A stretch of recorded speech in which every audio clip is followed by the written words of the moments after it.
get back to the workshop and finish for the night. Then, go home for the season. I cocked my head. But there's still a week left. You don't need me? She shook her head. Of course I do. But your family needs you more. Go spend time with them before school. I bowed all the way to the floor. Thank you, Master. I walked Tuko along with me through the halls as I made my way to the workshop, my home away from home. There were 3 levels of shelves, all loaded down with spare parts, metals, wiring, scrap, and more. The previous artisan had left the place a complete mess.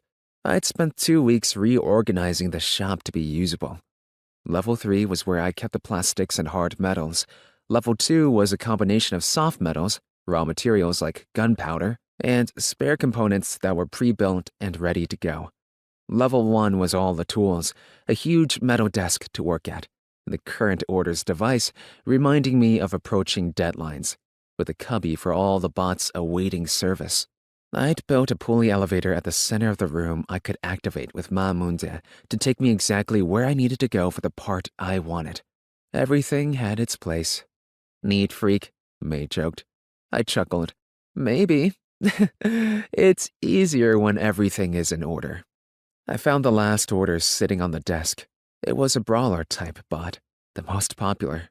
But this one was unique because it had 4 arms for pummeling. I pulled up the work order on the display device built into the desk. The owner wanted to add 2 more arms. I grimaced as I pulled the bot to the center of the workstation. The 2 arms protruding from the back already felt tacked on, rather than part of the initial design. The bot had several dents and scrapes on the chest, and a completely unnecessary head.